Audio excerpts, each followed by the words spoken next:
Desde hace varias generaciones, la sociedad ha ido adquiriendo una cultura cada vez más y más obsesionada por el aspecto y el rendimiento físico.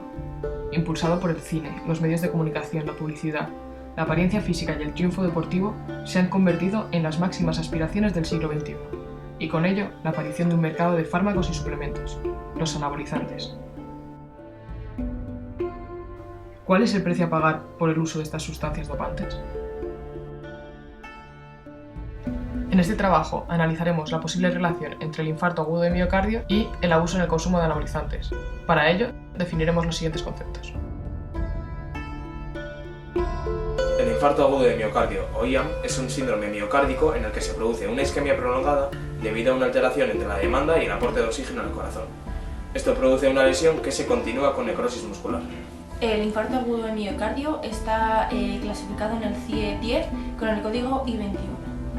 Además, entre aquellos pacientes que han sido hospitalizados, la tasa de mortalidad durante los primeros 28 días es del 13%. Entre aquellos que sobreviven a los primeros 28 días, la incidencia de un nuevo episodio coronario en los 2 siguientes años es de un 12,6%.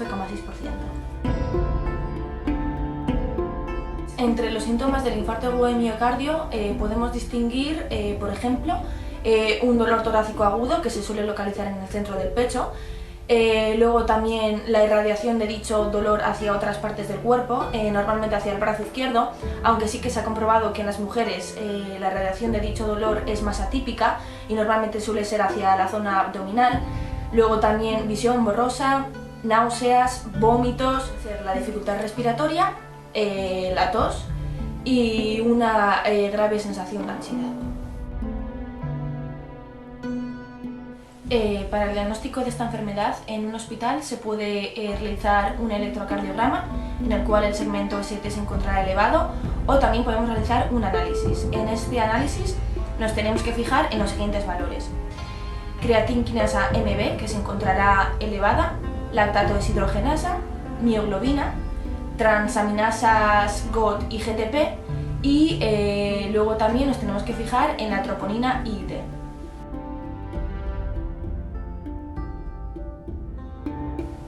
Los esteroides anabólicos son sustancias sintéticas relacionadas con las hormonas sexuales masculinas.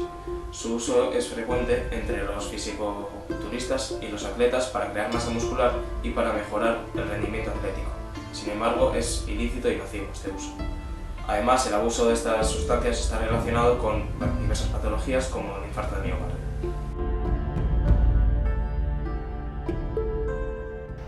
Como ya hemos dicho, hemos decidido realizar un estudio de seguimiento. También se barajó realizar un ensayo clínico. Sin embargo, la administración excesiva de anabolizantes supondría violar el principio de la bioética de beneficencia y el de no maleficencia. La beneficencia significa velar por el bien de los sujetos y que siempre sea mayor el beneficio que el riesgo. Y el principio de no maleficencia significa que los sujetos no deben sufrir daño alguno. También se barajó la posibilidad de realizar un estudio de caso control. Sin embargo, como el consumo de anabolizantes es reciente, es difícil encontrar personas que han sufrido infarto agudo de miocardio por este consumo de anabolizantes.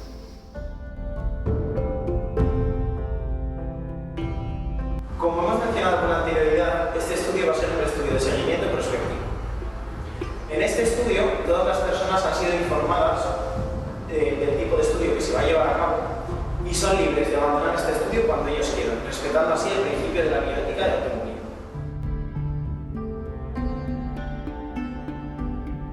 Este estudio además es un estudio cerrado, ya que no se permite la entrada de nuevos sujetos. Vamos a seleccionar una población que se sitúe entre los 18 y 45 años de edad, tanto hombres como mujeres, y sin tener en cuenta el origen de esta población. Hemos elegido ese rango de edad ya que consideramos que la mayoría de las personas que consumen anabolizantes se encuentran en este intervalo.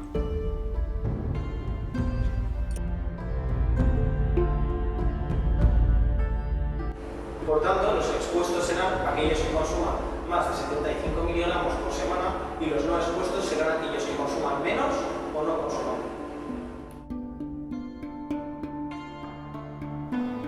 Hemos considerado que la población que toma de manera regular los anabolizantes con fines deportivos se concentran en los gimnasios. Por tanto, es aquí donde vamos a obtener la población para nuestro estudio, en los gimnasios de toda España. También obtendremos aquí la población no expuesta.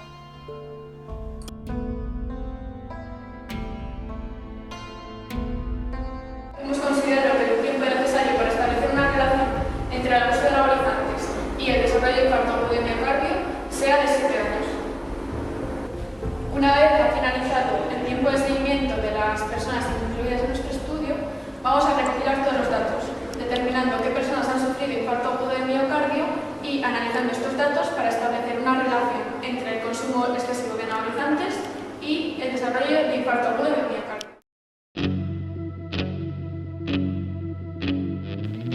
Al final del estudio conoceremos la población que ha sufrido infarto agudo de miocardio. Se sintetizarán los datos en una tabla de contingencia, como la siguiente. A partir de esta tabla realizaremos los cálculos necesarios para conocer las medidas de asociación, de impacto y de ocurrencia de la enfermedad. Primero, mediremos la ocurrencia de la enfermedad mediante la incidencia acumulada, que es la probabilidad acumulada de padecer tal evento en un periodo definido. Por otro lado, la densidad de incidencia se define como la rapidez con la que el individuo desarrolla el infarto agudo de miocardio en la población. Lo hemos calculado tanto para expuestos como para no expuestos, y posteriormente calculamos la densidad total. Después de esto pasaremos a calcular las medidas de asociación. Como hemos calculado la densidad de incidencia anteriormente, podremos calcular ahora el riesgo relativo.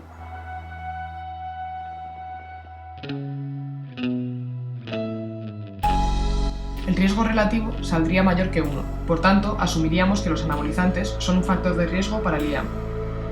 Para finalizar este apartado calcularíamos las medidas de impacto, que sirven para informar sobre la cantidad de enfermedad que es atribuible a la exposición.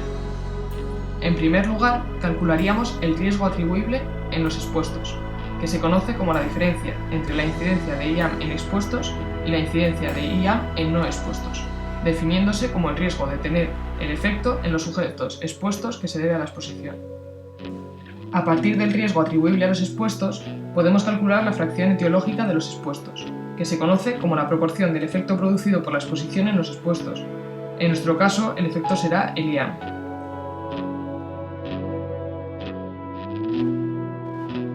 Entre los factores protectores ante esta enfermedad podemos destacar una dieta equilibrada, con una gran variedad de alimentos, y luego también la actividad física adecuada, ni una actividad física excesiva ni un sedentarismo continuo.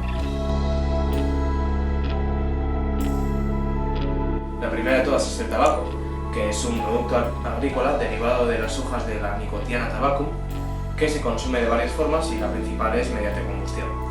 Esto tiene varios efectos adversos, como el aumento del riesgo de sufrir aterosclerosis, eleva también la presión sanguínea y reduce la oxigenación de la sangre. Para la medición de esta variable, pues hemos considerado una persona fumadora la que fuma a partir de 4 cigarrillos diarios. Basándonos en algunos estudios, consideramos que es un factor de riesgo a partir de los 35 años. Hemos encontrado que una población de mediana edad afectaría a la mitad de los hombres y a un tercio de las mujeres aproximadamente. Por último tenemos el colesterol elevado. El colesterol es un lípido esencial con estructura esteroidal que es sintetizado por todas nuestras células y además es ingerido en la dieta. Se transporta a través de la sangre en un hígado de lipoproteínas, sobre todo las LDL y VLDL. Y la medición pues hemos dicho que sería mediante analíticas sanguíneas una vez cada 6 meses. Para saber si dichos factores confunden los resultados, debemos realizar una estratificación. Estratificaremos en función del sexo, mujeres y hombres, en función de los niveles de colesterol, altos, medios o bajos, en función de ser fumador o no fumador. También se estratificará en función de la edad, menores de 40 años y mayores de 40 años. Una vez hemos realizado la estratificación, vamos a decir que estos factores son confusores cuando la diferencia entre la medida de asociación pura y la medida de asociación combinada, es decir, la estratificada, tenga una diferencia mayor al 10%.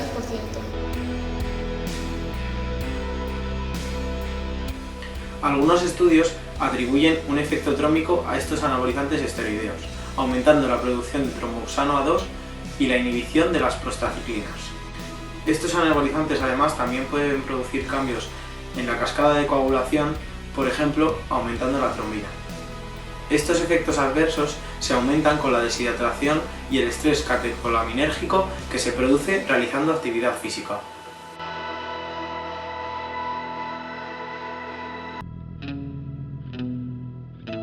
En cuanto a los errores que hemos podido cometer, se pueden clasificar en sistemáticos y aleatorios. En los errores sistemáticos se encuentra el sesgo de selección, ya que no hemos tenido en cuenta toda la población que toma este tipo de anabolizantes, como puede ser los transexuales. Estos errores sistemáticos también se pueden deber a no haber tenido en cuenta distintos factores confusores. Finalmente, como otro tipo de error sistemático, podemos tener posibles sesgos de información que podemos eliminar mediante técnicas de enmascaramiento. También se han podido cometer errores aleatorios que se reducen aumentando el tamaño de la población.